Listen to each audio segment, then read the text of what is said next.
बच्चों को question paper नहीं मिल रहा और मैं आपके लिए लेके आया हूं सॉल्व पेपर बीपीसीई 145 का, वो भी दिसंबर 25 का। आराम से देखेंगे क्वेश्चन किस तरीके से क्वेश्चंस आए हुए हैं ताकि आप बच्चों को मिले पूरे मार्क्स। जी हां, पूरे मार्क्स। एक एक क्वेश्चन बताने लगा हूं आपको, क्वेश्चन का ग्लिम्स दिखाने लगा हूं, आंसर कैसे लिखने हैं ताकि 5 साल के सॉल्व पेपर जब आप करके जाएं आपके मार्क्स ना कटे।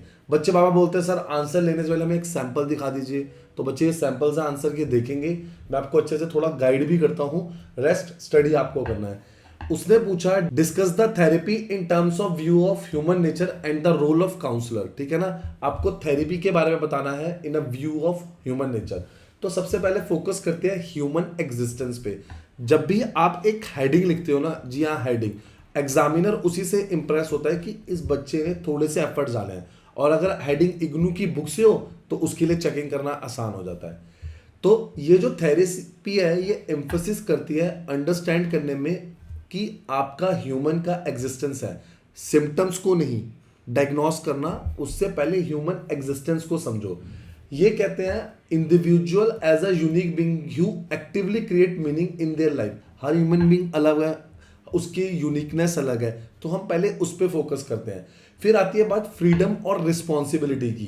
Human beings are consider free to make choices with his freedom, तो रिस्पॉन्सिबिलिटी भी आती है। जब आपको फ्रीडम मिलती है ना बच्चों, तो उसके साथ ना रिस्पॉन्सिबिलिटी भी मिलती है, क्योंकि आप अपने एक्शन और अपनी ही लाइफ के आउटकम्स के लिए खुद जिम्मेदार हैं। उसके बाद आप अपनी रिस्पॉन्सिबिलिटी से एस्केप नहीं कर सकते ये ब्लेम करके कि यार ये उसकी वजह से हुआ, ये इसकी वजह से हुआ।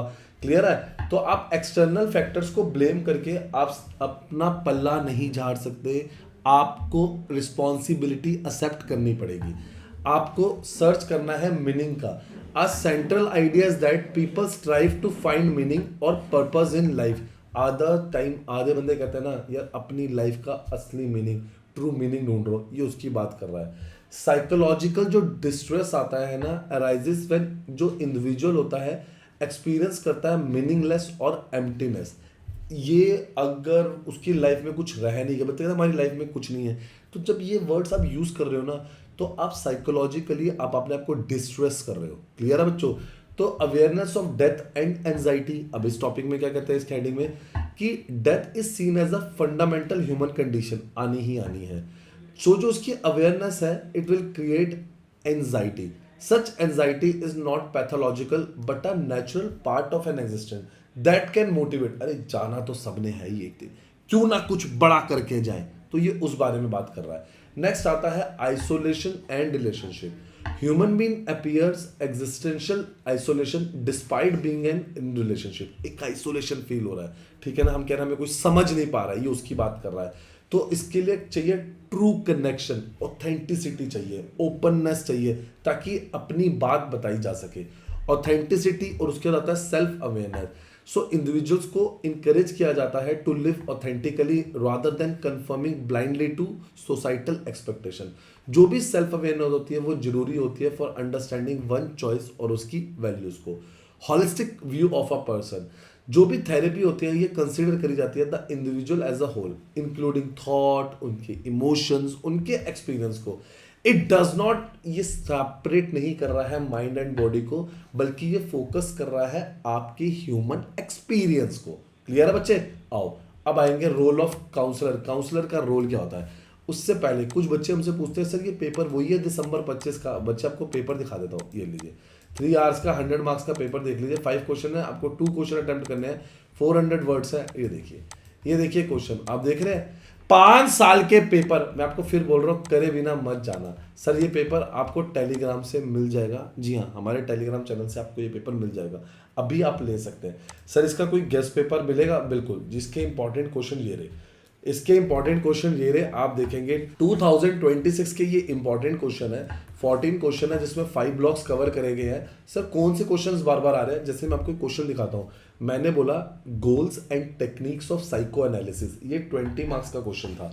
क्लियर है? अब लेकिन जून 24, दिसंबर 24, जून 23 ये क्वेश्चन बार बार आया है। तो 2026 के इंपॉर्टेंट क्वेश्चन अब आपके सामने है। आपको गोल्स बताने हैं साइको एनालिसिस के, एक्सप्लेन करनी है टेक्निक्स जो उसमें यूज की गई हैं। फिर से आंसर जब भी लिखे तो डेफिनेशन से स्टार्ट होता है। The overarching goal of psychoanalysis is to make the unconscious conscious. Clear है? Making the unconscious conscious, strengthening of the ego.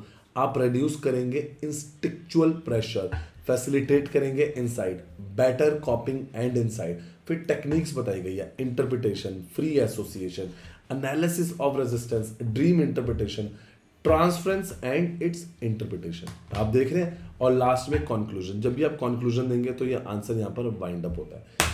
एक तरीका है, एक पैटर्न है, एक स्ट्रेटेजी आंसर लिखने की, हम उसे वॉयलेट करेंगे नहीं, क्योंकि हमें 5 साल के solve paper gas important question इस तरीके से करने हैं, आंसर इस तरीके से प्रेजेंट करेंगे पढ़ने के बाद एग्जामिनर फुल्ली इंप्रेस हो कि बच्चे ने अच्छे से मेहनत करी है। ये जो मैंने आपको गेस्ट पेपर दिखाया ना, इस पे है ना हमने ये भी बताया कि एग्जाम का पैटर्न क्या है, आपको ओवर प्रिपेयर नहीं करना है, एग्जामिनर क्या चाहता है। प्रायोरिटी की जगह सबसे पहले ना हमने इधर उन्नति लेजेंड लिख दी है। क्लियर है? अब कौन सा क्वेश्चन है, कितनी बार आया है, ये हमने सारा लिख दिया, मीडियम हाई लो सब लिख दिया है। तो देखेंगे इन क्वेश्चंस को। क्लियर है बच्चों? आगे बढ़े, फिर से आंसर्स पे आ जाए। पेपर दिखा चुके हैं, आंसर पे सर अब रोल बता रहे थे, बताता हूं, एक सेकंड रुकते हैं। आगे बढ़ने से पहले हमारे चैनल उन्नति एजुकेशन इग्नू को लाइक सब्सक्राइब शेयर करो अभी, लास्ट मोमेंट का वेट मत करो, अभी सब्सक्राइब करो। देखो इग्नू की हॉल टिकट की सारी इंपॉर्टेंट अपडेट हमने दी, ये देखेंगे सारे इंपॉर्टेंट पेपर, सारे गेस्ट पेपर सबसे पहले हम दिखाते हैं। ये देखिए सारे इंपॉर्टेंट अपडेट, सारे पेपर, सारे इंपॉर्टेंट क्वेश्चन, पेपर में क्या करना है क्या छोड़ना है सब मैं अपडेट कर चुका हूं। हमारी वेबसाइट पे आ जाइए unnatieducations.com। जी हां, पहले आप आएंगे unnatieducations.com पे, फिर आप यहां पर आके आएंगे इग्नू पे। जैसे ही आप इग्नू क्लिक करेंगे या आप ऐसे जाके इग्नू क्लिक करेंगे तो आपके सामने हमारी इग्नू की वेबसाइट ओपन हो जाएगी। अब आपको इस पे क्या मिलेगा? Admission, solved assignment, guest paper, previous year paper. आपको बस बताना है कि आपको गेस्ट पेपर चाहिए, प्रीवियस ईयर पेपर चाहिए, कौन सा आपको सर्टिफिकेट डिप्लोमा चाहिए। कोई भी हेल्प के लिए आप इसे फ्रेंड का शेयर करें। अरे इतना ढूंढने की जरूरत ही नहीं है, आप व्हाट्सएप सपोर्ट पे क्लिक करें, अभी हमारी टीम के साथ कनेक्ट हो जाएंगे। अभी लीजिए फैसिलिटेशन ऑफ सेल्फ एक्सप्लोरेशन। ठीक है ना? रोल क्या है? पहले तो वो सेल्फ एक्सप्लोर करेगा, इंफोसिस डालेगा थेरेपेटिक रिलेशन पे, इनकरेज करेगा रिस्पॉन्सिबिलिटी, अवेयर करेगा चीजों को। Counsellor help the client to explore their existence, उसकी खुद की वैल्यूज, उसकी खुद की बिलीव्स। वो फोकस करेगा अंडरस्टैंडिंग क्लाइंट का सब्जेक्टिव एक्सपीरियंस क्या है। जो भी रिलेशन होगा काउंसलर और क्लाइंट का वो सेंट्रल होएगा। ये किस पे बेस्ड होता है रिलेशन? ट्रस्ट पे, एम्पैथी पे, ऑथेंटिसिटी पे ये रिलेशनशिप बिल्ड होते हैं।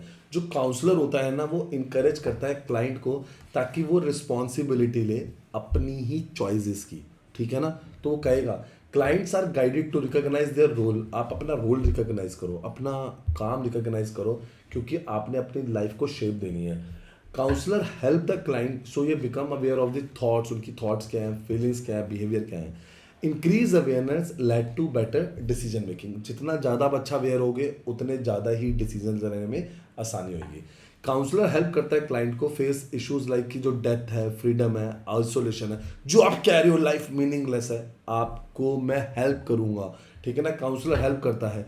These concern are explore rather than avoided. किसी की बात को अवॉइड नहीं करेंगे, उसे एक्सप्लोर करेंगे। एग्जैक्टली प्रॉब्लम क्या है, वो कहना क्या चाहता है, ये भी हमारे लिए इंपॉर्टेंट होता है। नॉन डायरेक्टिव अप्रोच रखेंगे।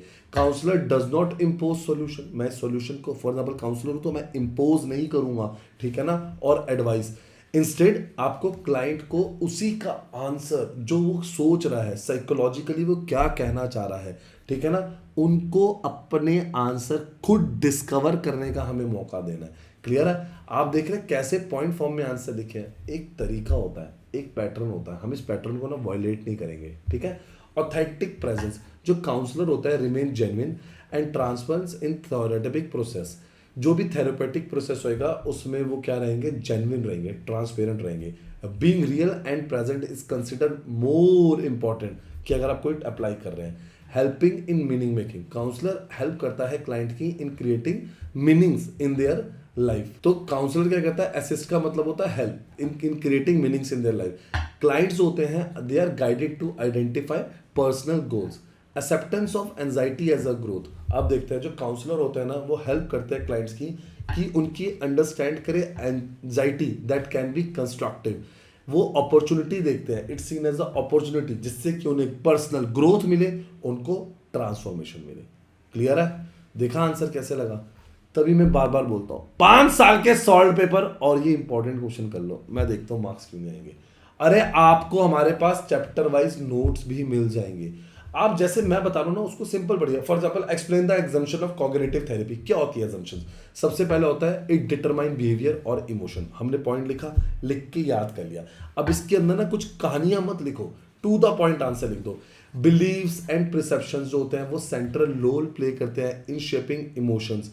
ठीक है ना? Functional thinking leads to maladaptive behaviour and emotional distress. Clear है? Maladaptive cognition cause psychological problem. Psychological जो भी इशू हो रहे हैं ना, जो अराइज हो रहे हैं ड्यू टू डिसऑर्डेड और इररेशनल थिंकिंग पैटर्न।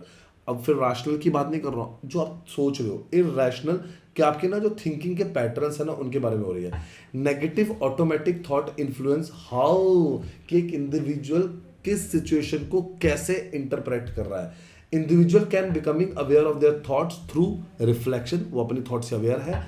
ठीक है ना? It can be identified, monitor और उसे इवेल्युएट किया जाएगा। कॉग्निशन जो है वो मॉडिफाइड हो जाएगी। It can be change through structured inventions. Changing thought leads to change in emotion and behaviour. जैसे जैसे थॉट्स चेंज होंगे उसके अंदर आपके इमोशंस और बिहेवियर में भी चेंजेस आते जाएंगे। जो भी कॉग्निटिव पैटर्न होते हैं ना, they are learn through experience. ऐसे ही नहीं आता ये, ठीक है ना? It plays an important role. ये आता है आपके फुल फ्लेज एक्सपीरियंस से।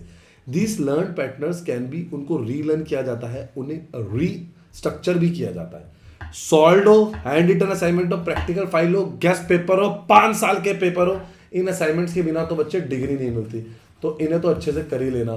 ठीक है ना? आपको हर चीज मिलेगी कहां से? सिर्फ उन्नति एजुकेशन से। इग्नू का ना वन स्टॉप सॉल्यूशन है हम लोग। चलिए, आइडेंटिफिकेशन आती है किसकी? ऑटोमेटिक थॉट्स की। Clients are help to recognise negative और ऑटोमेटिक थॉट। अब आपका फोकस क्या है? On situation that trigger distress, जिसकी वजह से हो रहा है, प्रॉब्लम कैसे अराइज हो रही है। It involve challenging and modifying irrational beliefs. ये रिप्लेस करते हैं disordered thought with more realistic one. ठीक है बच्चों, देख रहे हैं ना? The counsellor uses guided questioning, जिससे कि वो क्लाइंट की हेल्प कर सके, ताकि वो अपनी बिलीफ को एग्जामिन कर सके। वो क्रिटिकल थिंकिंग और सेल्फ डिस्कवरी को इनकरेज करता है। क्लाइंट जो होते हैं वो रिकॉर्ड करता है, क्या मेंटेन करता है? वो थॉट्स को, उसकी इमोशंस को, उसकी सिचुएशंस को, और हमें उन पैटर्न्स को, उनकी थिंकिंग के पैटर्न को समझना है। ठीक है ना? Client test the validity of their belief through, कैसे वो करेगा? रियल लाइफ की एक्टिविटी के। ये करेक्ट करता है कोई भी आपने गलत एजम्पशन लिया है उसको। Clients are given task to practise new skill. ठीक है ना? एंड आउटसाइड सेशन नया नया टास्क देंगे ताकि उनकी लर्निंग, उनकी एप्लीकेशन स्ट्रांग हो। They are guided to consider alternative explanation for events. Self blame, negative interpretation, इसको कम करना है, इसको कम करना है ताकि ज्यादा ना हो। ये क्लाइंट को डेवलप करता है इफेक्टिव, ताकि वो कॉपी कर सके स्ट्रेटेजीज को। सिस्टमैटिक अप्रोच देता है ताकि हर प्रॉब्लम को डील किया जा सके। ठीक है बच्चों? इजी है। रोल क्या है? आप फिर से काउंसलर का कॉग्निटिव थेरेपी में क्या रोल है इनका? They actively guides the therapeutic process. ये स्ट्रक्चर प्रोवाइड करते हैं, डायरेक्शन प्रोवाइड करते हैं सेशन में। ये क्लाइंट को एजुकेट करते हैं थॉट्स में, इमोशन में, बिहेवियर में। ये उनकी डिसऑर्शंस को, कॉग्निटिव डिसऑर्शंस होते हैं, उनको समझने की कोशिश करते हैं। ये जॉइंटली क्लाइंट के साथ आइडेंटिफाई करते हैं, मॉडिफाई करते हैं थॉट को। ये बेसिकली ना म्यूचुअल पार्टिसिपेशन पे बेस्ड है। किस पे बेस्ड है? म्यूचुअल पार्टिसिपेशन पे। फैसिलिटेटर क्या करता है ऑफ चेंज? ये क्लाइंट को डेवलप करके देता है न्यू वे ऑफ थिंकिंग और बिहेवियर। ये इंकरेज करता है प्रैक्टिस और रीइंफोर्समेंट। स्ट्रक्चर्ड टेक्निक्स क्या होती है? ये अप्लाई करती हैं स्पेसिफिक टेक्निक, जैसे क्वेश्चनिंग हो गया, असाइनमेंट हो गया, मॉनिटरिंग हो गया। ये सिस्टमैटिक प्रोसेस है किसमें? थेरेपी का। क्लियर है बच्चों? आप देख लो किस तरीके से बता रहे हैं। 5 साल के पेपर, चैप्टर वाइज नोट्स चाहिए तो नोट्स ले लो, आपको गेस्ट पेपर चाहिए, इंपॉर्टेंट क्वेश्चन चाहिए वो ले लो। बेल आइकन दबा दो। सर बाकी के आंसर बच्चे आप आंसर ले लीजिए, ये मैं आपको आंसर दिखा देता हूं। बाकी का आंसर आप ले लीजिए। Practice outside session, collaborative effort, आपको सेल्फ मॉनिटर करना है, अभी ले लो। ये लास्ट टाइम का वेट मत करो, बेल आइकन दबा दो ताकि कोई भी आंसर, कोई भी पेपर मिस ना हो। अभी लो।